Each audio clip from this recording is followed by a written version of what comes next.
లేవియ కాండము 26వ అధ్యాయము 13వ వచనము. ఎవరన్నా చదవండి. మీరు ఐగుప్తీయులకు దాసులు కాకుండా వారి దేశంలో నుండి మిమ్మల్ని రప్పించుకుని నేను మీ దేవుడైన యెహోవాను. నేను మీ కాడి పలుకులను తెప్పి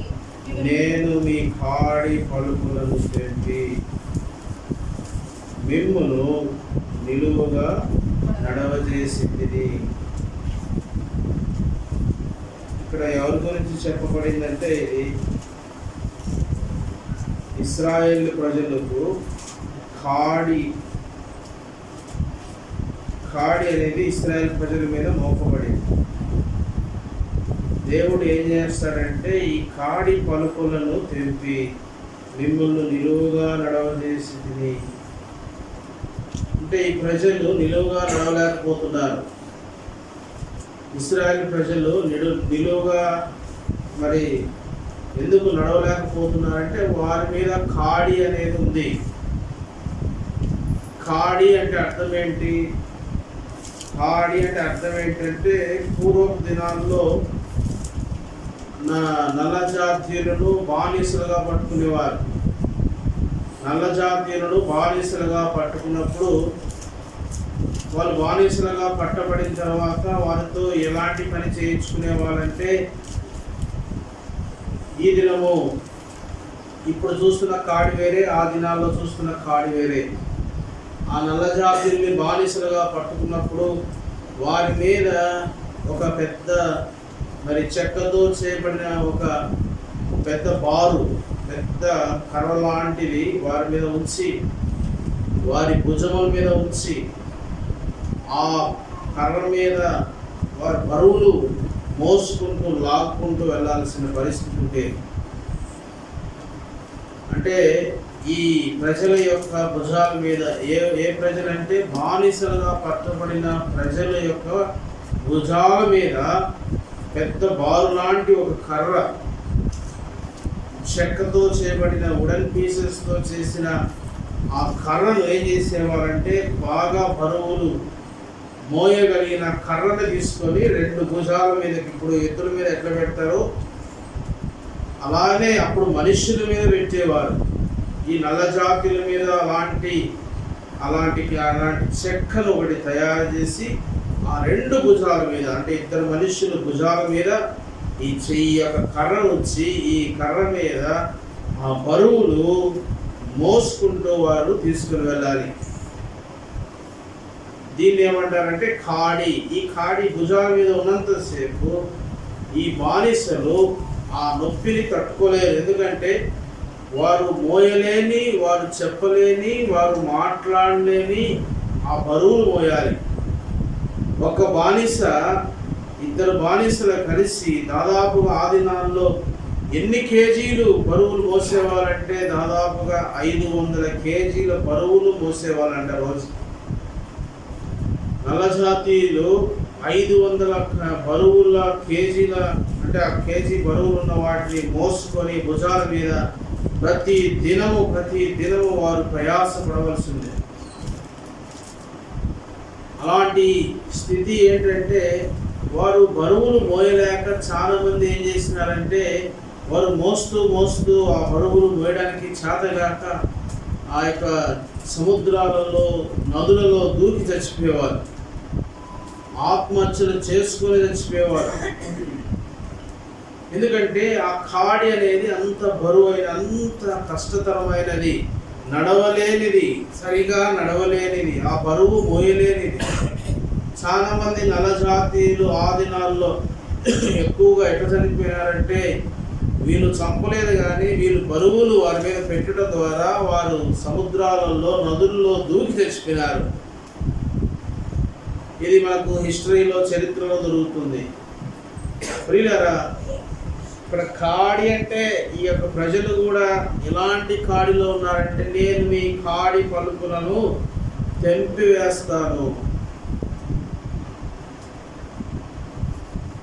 కాబట్టి ఉదయకాలము మనుష్యుల మీదకు కాడి వచ్చేసింది. ఏం కాడి వచ్చింది? నల్ల జాతీయుల మీదకేమో ఆ మోయ సత్యం కానీ బరువులు, 500 కేజీల బరువులు. ఈ కాడి ఎప్పుడైతే వస్తుందో వీరు సొంతంగా ఇక నడవలేరు, వీరి కుటుంబాలతో కలిసి నడవలేరు, వీరిక మంచి మార్గంలో నడవలేరు. అసలు ఈ బానిసల బ్రతుకు ఎలాంటిదంటే వాళ్ళ నడుములు ఇరిగిపోయింటాయి. రోజుకి 500 కేజీలు మోయడం అంటే సామాన్యమైనది కాదు.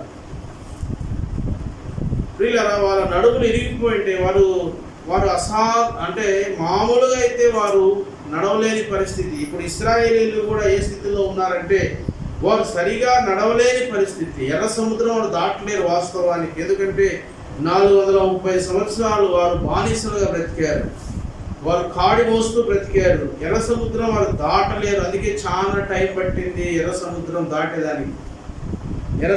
దాటేదానికి చాలా టైం పట్టింది. చరిత్రకారులు చెప్తారు చాలా టైం పట్టింది. ఎందుకంటే వారు సరిగ్గా నడవలేని పరిస్థితిలో ఉన్నారు.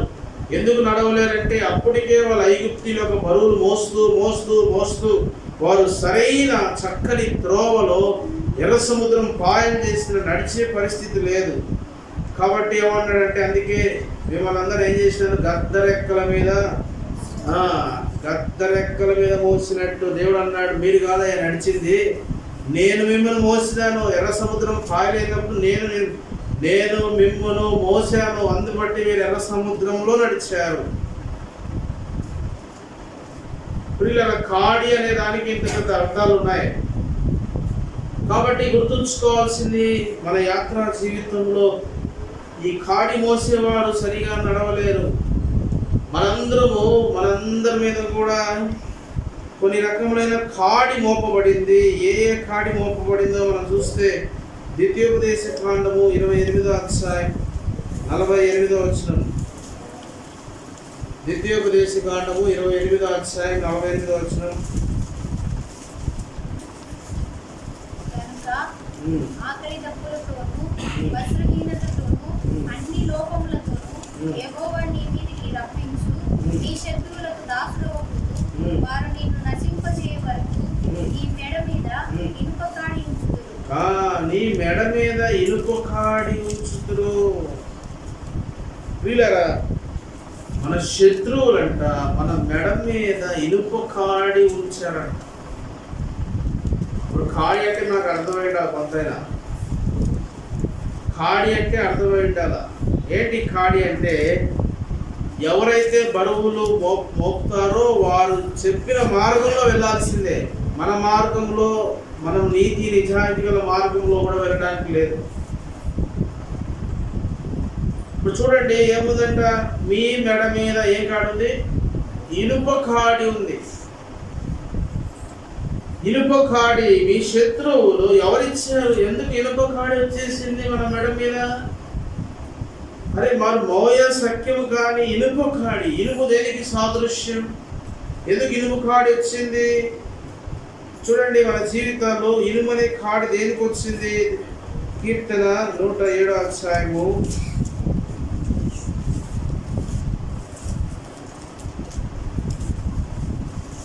10-11 వచనాలు.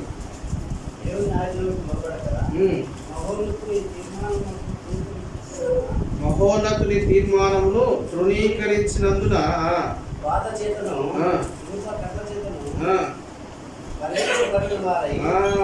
చాలండి. ఏంటంటే ఇక్కడ మహోన్నతుని దేవుని ఆజ్ఞను లోబడక మహోన్నతుని తీర్మానమును తృణీకరించినందున ఇనుప కట్ల చేత, బాధ చేత, ఇనుప కట్ల చేత. దేనికి వచ్చింది ఇనుము మన మీద? ఎందుకు ఇనుప కాడి మోపబడింది? దేవుని ఆజ్ఞల్ని లోబడక మహోన్నతుని తీర్మానములు ఏం చేసినారంట? తృణీకరించినందున. ప్రియులారా, ఇది మన జీవితాల్లో వాస్తవం కాదా? మన జీవితంలో ఇనుము అనేది ఎంత ఇనుప కాడి అనేది మన జీవితాల్లో మన శత్రువు మోపాడు. ఎందుకు మోపాడో తెలుసా?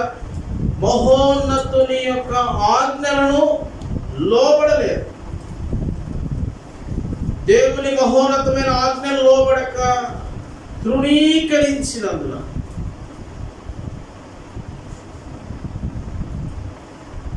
చాలాసార్లు మన క్రైస్తవ జీవితాల్లో అనుకుంటాము, దేవుడి ఆజ్ఞలు వినకపోతే ఏం కాదులే, దేవుడు మాట్లాడినా దాన్ని వాయిదా వేయించలే అనుకుంటాం.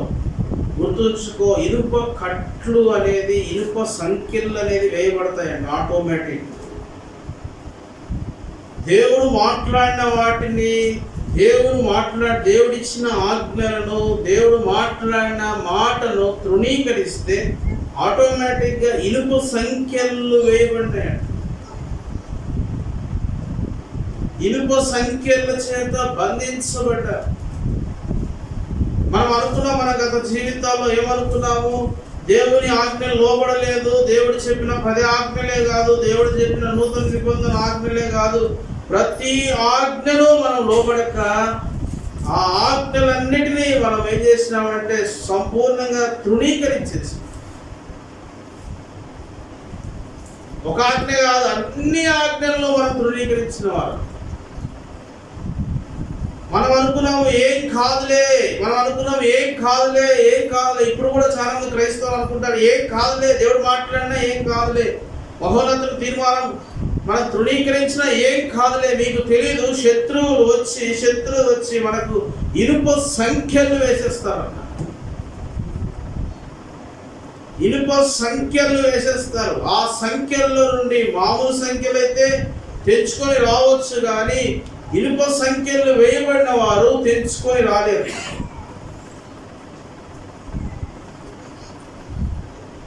ఎందుకు ఇనుప సంఖ్యలు వేస్తారు? ఎందుకు వేస్తారు చెప్పండి. ఇర్మియా గ్రంథం 17వ అధ్యాయం, 2వ వచనం. ఎవరైనా బ్రదర్స్ చెప్తారండి.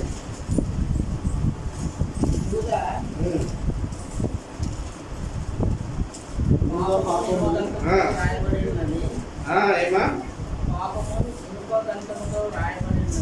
పెట్టి చదవాలా?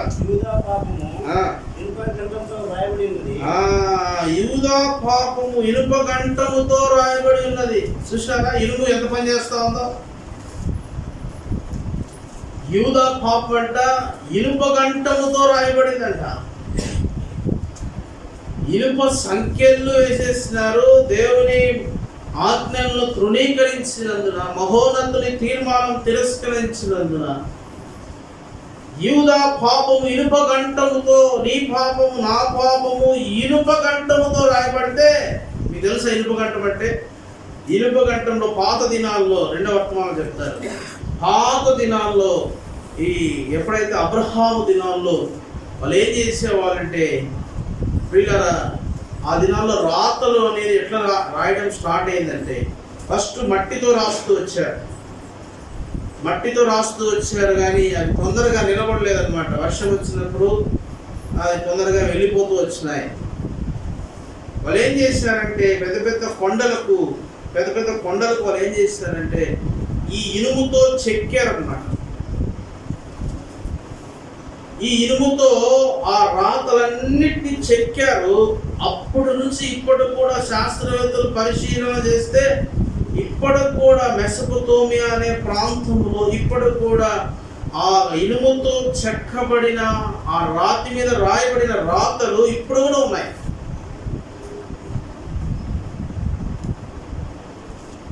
ఎంత కాలం అయిపోయిందయ్యా అంటే, అబ్రహాము నుంచి దాదాపుగా ఈ తరం వరకు కూడా ఇప్పుడు కూడా శాస్త్రవేత్తలు కనుగొన్నారంటే 4000 సంవత్సరాల వరకు కూడా ఆ పాపం అనేది 6000 సంవత్సరాలు అయిపోయిన 4000 సంవత్సరాలైన ఆ రాతులు అనేది ఎక్కడా కానీ పోలేదు. దాని మీద చెక్కబడినది ఎక్కడా కానీ పోలేదు.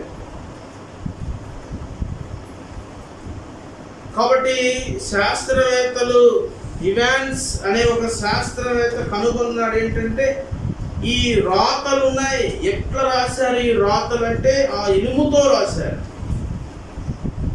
ఇనుముతో రాయబడిన ఈ రాతలు అనేది ఎక్కడే కానీ ఎన్ని వేల సంవత్సరాలైనా, ఎంత వర్షం వచ్చినా, ఎన్ని విపత్తులు వచ్చినా, ఎన్ని సునామీలు వచ్చినా, ఎన్ని తుఫాన్లు వచ్చినా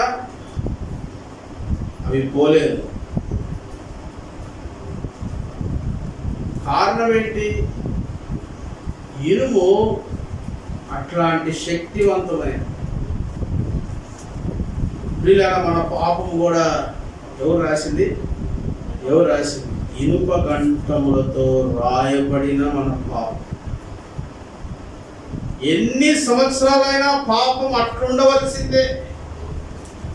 యూదా నీ పాపం మరిచిపోయేదానికి లేదు, నీ పాపాన్ని తీసివేసేదానికి లేదు, నీ పాపమును ఏమాత్రము తుడిచివేసేదానికి లేదు. ఎందుకంటే ఇనుప కంఠముతో రాయబడిన పాపాలు. నీ పాపము నా పాపం కూడా ఇనుప కంఠముతో రాయబడినాయి. అందుకే మన పాపములు చాలా మంది పాపాన్ని మర్చిపోలేరు, పాపం వలన వచ్చిన ఆనందాన్ని మర్చిపోలేరు. ఎందుకు మర్చిపోలేరంటే పాపం చేసినప్పుడు ఆ తాత్కాలికమైన ఆనందం అనేది ఇనుప గంటముతో రాయబడి ఉంటుంది. అది మర్చిపోలేరు.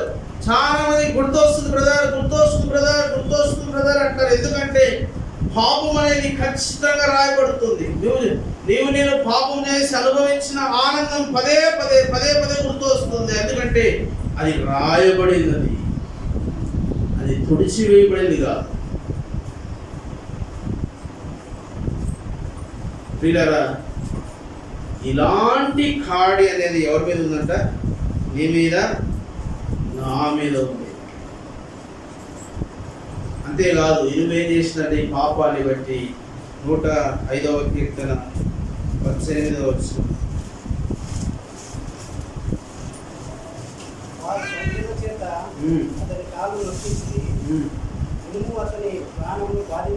ఇనుము అతని ప్రాణమును బాధించెను.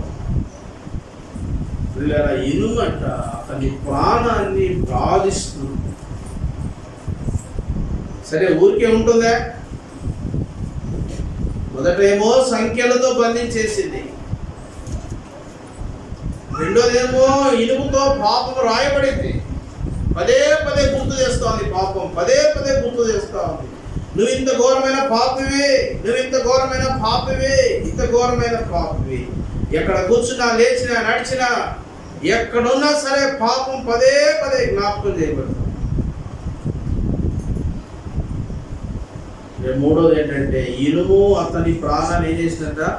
బాధించింది. ఇలా మన జీవితాల్లో కూడా మన యొక్క ప్రాణములను బాధ పెట్టింది. ఎందుకంటే ఈ ఇనుప సంఖ్యలతో బంధించబడిన దేవుని ఆజ్ఞలన్నిటినీ త్రోసేసిన, మహోన్నతుని యొక్క తీర్మానాన్ని తృణీకరించేసిన. చాలా మందికి ఎందుకు గొడవలు వస్తాయంటే, ఎందుకు కలవరం వస్తుందంటే, ఎందుకు లేనిపోని మాటలు, లేనిపోనివన్నీ ఊహించుకొని కలవరం రేపుకుంటారంటే, దేవునితో వారికి ఉన్న నిబంధన తీర్మానం అనేది బ్రేక్ చేస్తారు. దేవుడు కొన్ని నిబంధనలు పెట్టినాడు భూమి మీద మనిషినికి. ఇంకోసారి ఎప్పుడైనా చెప్తాం, దేవుడు కొన్ని నిబంధనలు పెట్టినాడు. ఆ నిబంధనలు ఎప్పుడైతే అతిక్రమిస్తామో ఖచ్చితంగా ఏమైపోతుందంటే మన ప్రాణములు అనేది బాధలోకి వెళ్ళిపోతాయి. ఇలా రెండవదిగా ఇనుప గంటముతో రాయబడిన పాపము ఇప్పుడు ఏం చేస్తుందంట? బాధ పెడతా ఉంది. పాపం చేసినాడు ఎవడైనా తాత్కాలికంగా ఆనందం అనుభవిస్తాడు, కానీ జీవితకాలం అంతా బాధ అనుభవిస్తూనే ఉంటాడు. పాపం చేసిన వాళ్ళు ఎవరైనా అడగండి, మైకేల్ జాక్సన్ అడగండి, మరి మైక్ టైసన్ అడగండి. మైక్ టైసన్ భయంకరంగా దాదాపుగా తన జీవిత కాలంలో 33 సార్లు రేప్ కేసులో దొరికినాడు. మైక్ టైసన్ మంచి బాక్సర్. ఆయన అడగండి, ఆయన ఏం చెప్తారు? మన పేపర్లో నేను చూసినాను, నేను చేసిన ఆ చండాలమైన పనులు, ఆ పాపిష్టి పనులు నన్ను ఒక జైల్లో బంధించినట్టుగా బంధించేసినాయి.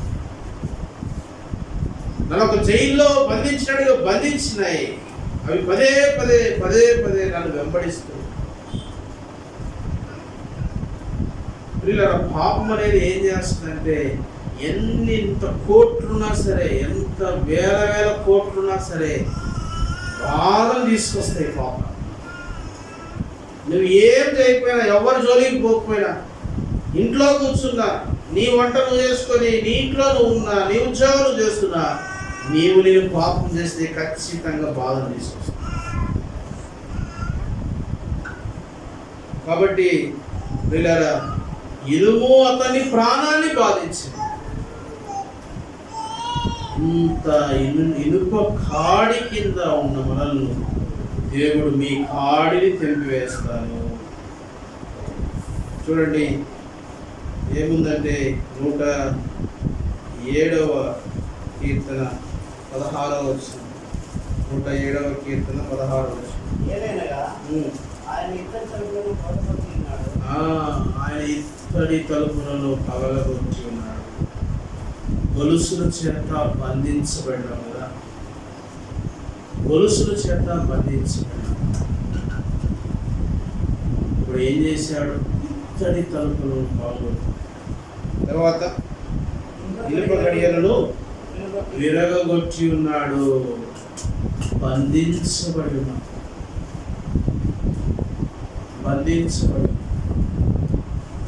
ఇప్పుడు ఏం చేస్తాడంట? ఎవరంటే విరగొట్టేది? ఎవరు విరగొట్టాలి? యేసు ప్రభు ఒక్కడే ఇనుప గడియలను విరగొట్టాలి. ఏ మనుష్యుడు విరగొట్టలేడు, ఏ బంధుత్వము విరగొట్టలేదు, ఏ ప్రాణ స్నేహితులు విరగొట్టలేరు, ఏ యొక్క పేరు బంధము విరగొట్టలేదు, ఏ రక్త సంబంధము విరగొట్టలేదు, ఏ ఆస్తి ఐశ్వర్యాలు విరగొట్టలేదు. కానీ యేసు ప్రభు ఒక్కడే ఆ ఇనుప గడియలను విరగొట్టేదానికి యోగ్యుడు.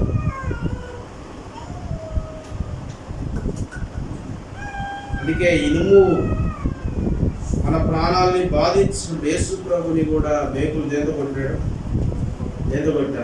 చెక్క మేకుల అవి ఇనుప మేకులు. ఆ ఇనుప మేకులతోనే పట్టినారు ఆయన. ప్రియులారా, ఎంతగా ఆయన శిలువ మరణం పొందినాడంటే యేసు ప్రభు కూడా ఇనుప మేకులతో కొట్టించుకున్నాడు.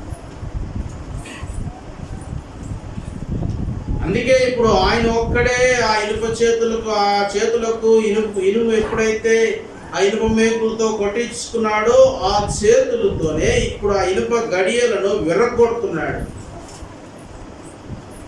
నన్ను శత్రువు ఏం చేసినాడంటే బంధించి ఇనుప గడియలు వేసేస్తున్నాడు. నీ పాపమును రాసేస్తున్నాడు. నీ పాపము నా పాపము రాసివేసినాడు ఇనుముతో. ఇప్పుడు యేసు ప్రభు ఒక్కడే ఆ ఇనుము ఎప్పుడైతే సిలువలో ఆ మేకులు కొట్టించుకున్నాడో ఇప్పుడు ఏమైపోయినాడంటే యేసు ప్రభు ఒక్కడే వచ్చి ఆ ఇనుప గడియలను విరగొట్టి నీ చేతికి నా చేతికి ఏమిచ్చినాడు? 149వ కీర్తన 149వ కీర్తన 9వ వచనం.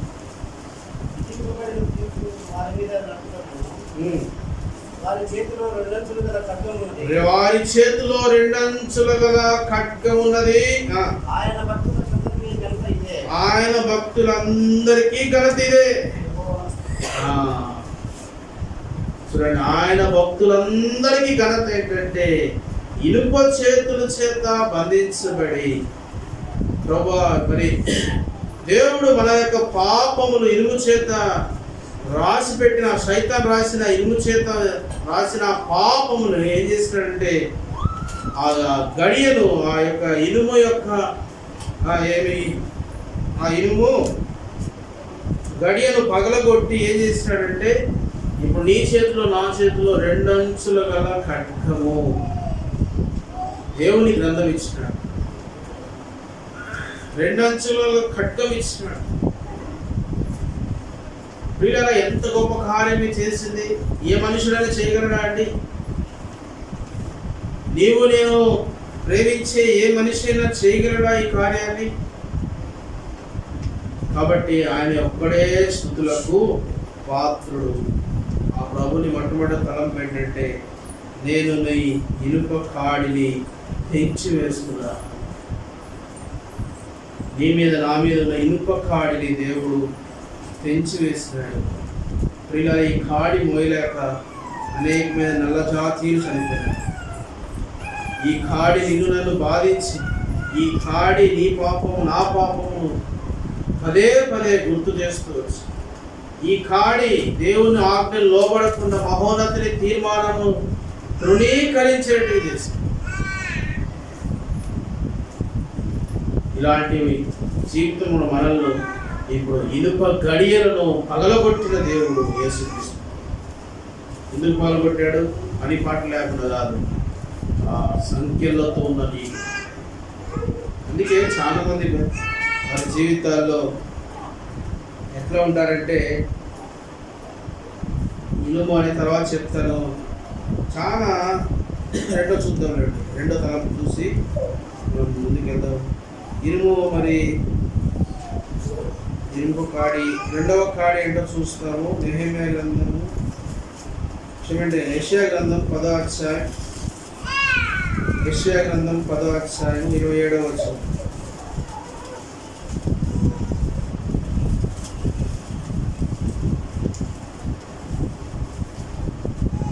త్వరగా చదవాలి. ఆ దినమున నీ భుజం మీద నుండి అతని బరువు తీసివేయబడును, నీ మెడ మీద నుండి అతని కాడి కొట్టివేయబడును. రెండవ కాడి ఏంటంటే బరువైన కాడి. చూడండి ఎలాంటిదంటే రెండవ కాడి. మొట్టమొదటి కాడి ఏంటి? ఇనుప కాడి. రెండవది ఏంటంటే బరువైన కాడి. ప్రియులారా, ఈ బరువైన కాడి ఏం చేస్తుంది? మన జీవితము దేనికి జ్ఞాపకం చేస్తుంది? నెహెమ్యా గ్రంథం 4వ అధ్యాయం 10వ వచనం.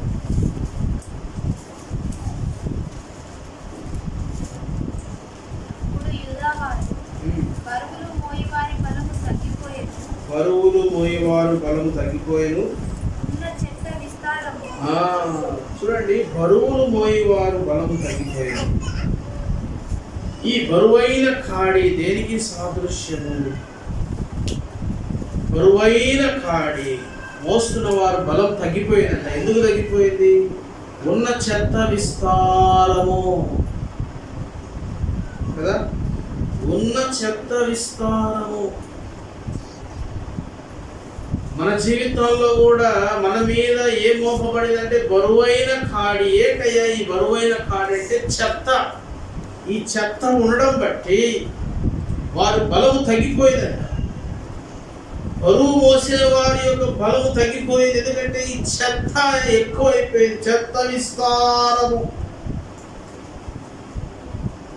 రెండవదిగా మనం ఏం మోస్తున్నామయ్యా అంటే ఈ బరువైన కాడి. ఏంటయ్యా ఈ బరువైన కాడి అంటే? మనలో పరిశుద్ధత కంటే పాపం ఎక్కువ ఉంది, మనలో నీతి కంటే దుర్నీతి ఎక్కువగా ఉంది.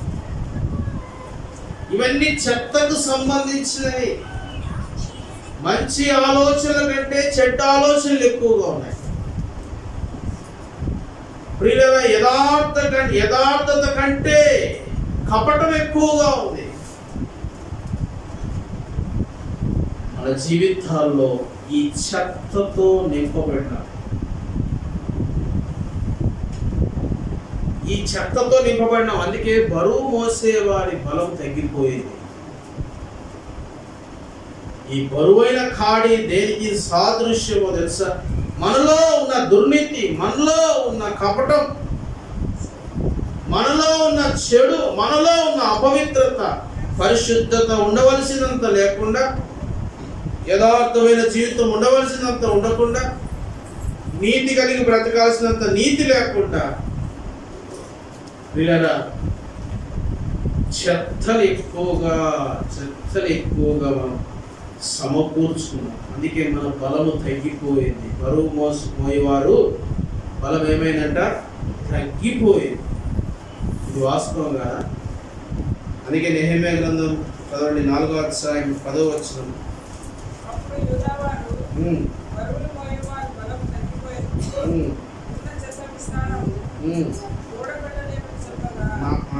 ఉన్న చెత్త విస్తారము. 4వ అధ్యాయం 2వ వచనం. నెహెమ్యా గ్రంథం 4వ అధ్యాయం 2వ వచనం.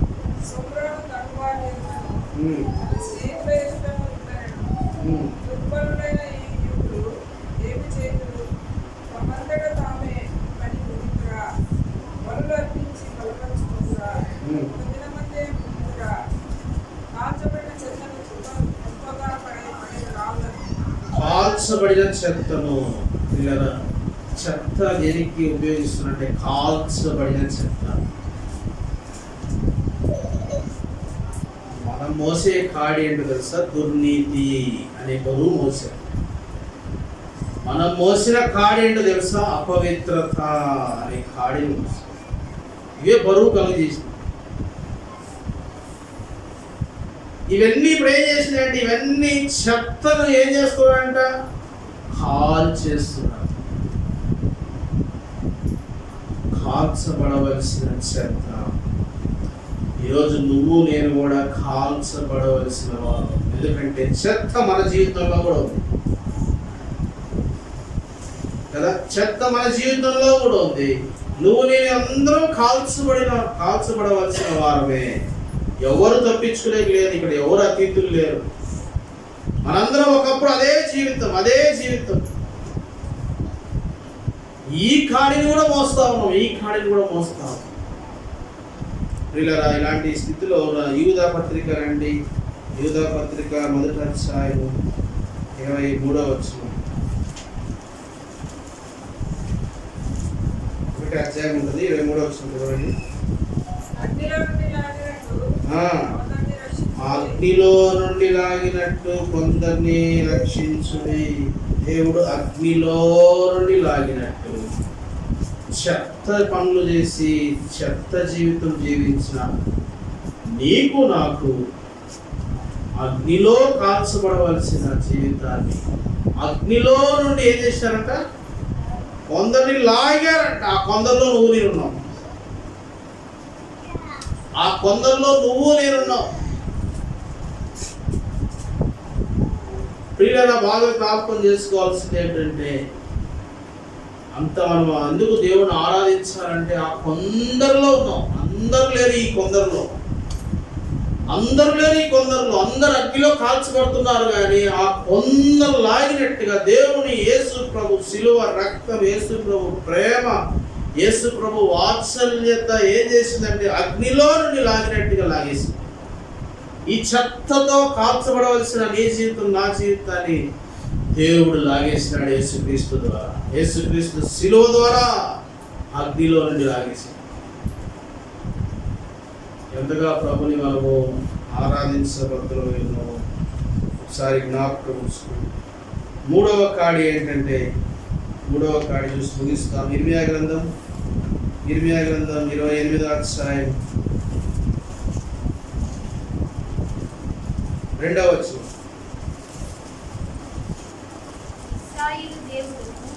సైన్యములకు అధిపతియునకు యెహోవా ఇలాగ సెలవిస్తున్నాడు, నేను బబులోను రాజు కాడిని విరిచి ఉన్నాను. ప్రియులారా, 3వది ఈ కాడి. బబులోను రాజు కాడిని విరిచి ఉన్నాను.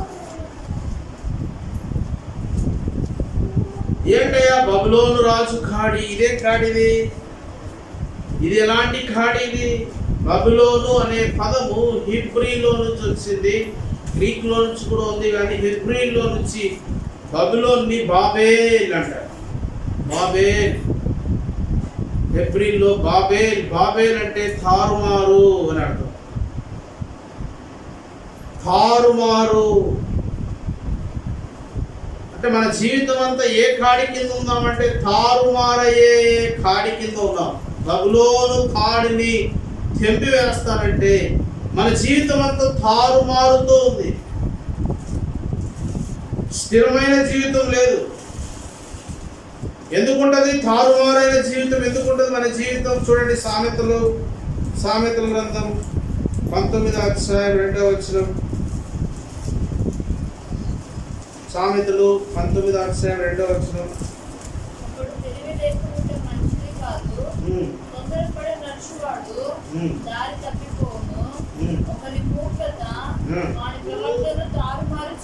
ఒకని మూర్ఖత వాని ప్రవర్తనను తారుమారు చేయును. ఎప్పుడు తారుమారు అయిపోతాం తెలుసా?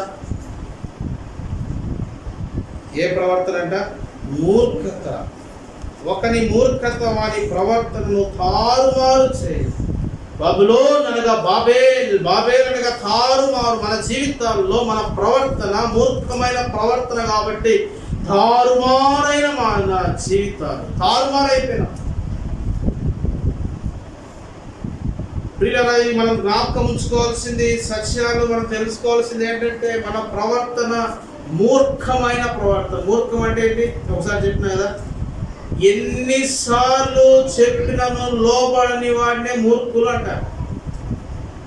ఎన్నిసార్లు దేవుడి వాక్యము చెప్పబడినా, ఎన్నిసార్లు దేవుడు హెచ్చరించినా, ఎన్నిసార్లు దేవుడు మాట్లాడిన లోబడని ప్రజలను ఏమంటారంటే మూర్ఖులు. ఇలాంటి ఎన్నిసార్లు దేవుడు నిన్ను నన్ను సంధించినా, దేవుడు నిన్ను నన్ను ఎన్నిసార్లు మాట్లాడినా, మనము మూర్ఖులుగా ప్రవర్తించిన ప్రతి ప్రవర్తన అంతా తారుమారుకు దారితీస్తుంది. స్థిరమైన జీవితం లేదు. ప్రియులారా, ఈ కాడి కింద కూడా మనందరం తారుమారు నాలుగు సమాధానం ఉండదు. తారుమారు నాలుగు ఒక స్థిరమైన బుద్ధి ఉండదు. నిమిషానికి బుద్ధి మారిపోతుంది. ఒకరోజు ఒక బుద్ధి, ఇంకో రోజు ఇంకో బుద్ధి. తారుమారుగా ఉన్న జీవితాలు ఎప్పుడూ వాళ్ళు చెంచలుగానే ఉంటారు. వారు ఏమీ సంపాదించరు. వారు ఏమీ దేవుని దగ్గర నుంచి ఏమీ వారు పొందలేరు. విమనస్కులు ఏమీ పొందలేరు. తారుమారైన జీవితాలు ఎట్లా ఉంటాయంటే ప్రియులారా, వారు దేవుని చేత నుండి, పరలోకం నుండి ఏ ఈవులు పొందలేరు. వారు అటు వారు ఆశించినా కూడా వ్యర్థమే. అట్టి వారు ఏం ఆశించినా వ్యర్థమే. ఇట్లా తారుమారైపోయిన జీవితం. వారు స్థిరత్వంలోకి రారు. ఏ స్థిరత్వంలో వారు నివసించలేరు. ఏది స్థిరత్వం అనేది వారి జీవితంలో ఎక్కడే కానీ, ఏ స్థితిలో కానీ వారు స్థిరంగా ఉండలేరు. వారు స్థిరంగా ఉండలేరు. ఎందుకంటే ఏదో ఒక కలవరం వారిని తరుగుతూ ఉంటుంది. కయ్యూని జీవితంలో మనం చూస్తే ఒక చోట లేడంట. ఆయన తరుగుతూ ఏదో ఒకటి తరుగుతూ ఉంది. Confusion mind. కాసేపు పాపము, కాసేపు నీతి, కాసేపు దేవుడు, కాసేపు భక్తి, కాసేపు లోకము. ప్రియులారా, ఈ స్థిరమైన బుద్ధి లేకుండా జీవిస్తున్న మనుషులు ఏమంటారంటే బబులోను కాడి. ఈ బబులోను కాడిని కూడా దేవుడు ఏమంటున్నాడు? బబులోను కాడిని తెంచివేస్తాడు. కాబట్టి మన జీవితాల్లో కూడా తారుమారైపోయిన పరిస్థితులు ఎన్నో ఉన్నాయి. ఎందుకంటే మన ప్రవర్తన ఎట్లాంటిది? మూర్ఖమైన ప్రవర్తన. ఎన్నిసార్లు దేవుడు హెచ్చరించినా లోబడని మన జీవితాన్ని ఏమంటారంటే తారుమారైపోయిన గమ్యము చేరుకోవాలనుకుంటారు కానీ చేరుకోలేరు. బాబేలు అంటే ఎందుకు తారుమారు అన్నానంటే అక్కడ ఉన్న అర్థం ఏంటంటే, బాబేలు యొక్క అర్థం ఏంటి? వారు ఆకాశమునకు పట్టణమును కట్టుకోవాలి. వారి గమ్యం ఏమంటే ఆకాశమునకు ఒక మంచి బిల్డింగ్ కట్టుకోవాలి. ఆకాశానికి ఎక్కిపోయేదానికి మంచి ఒక టవర్ని కట్టుకోవాలి. వారి గురి అది. అయితే వారి గురి చెదిరిపోయింది. ఎందుకంటే తారుమారైపోయిన జీవితం. ఇలాంటి జీవితంలో ఉన్న మన జీవితాన్ని ప్రభు జ్ఞాపకం చేస్తుంది ఏంటంటే 2 కొరింథీ 1వ అధ్యాయం 21వ వచనం.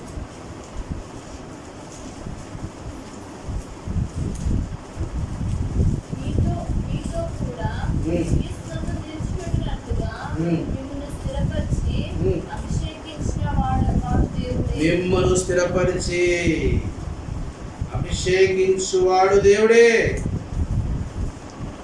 మీతో కూడా క్రీస్తునందు నిలిచి ఉన్నట్లుగా. మిమ్మల్ని స్థిరపరిచి అభిషేకించువాడు దేవుడే. మీరు క్రీస్తునందు నిలిచి ఉన్నట్లుగా. బాగునండి. ఇందాక ఏం చూసినాం? లేవ్యాకాండంలో ఏం చూసినాం? మరి సరిగా నడవలేరు. లేవ్యాకాండం 26 అధ్యాయం 13వ వచనం.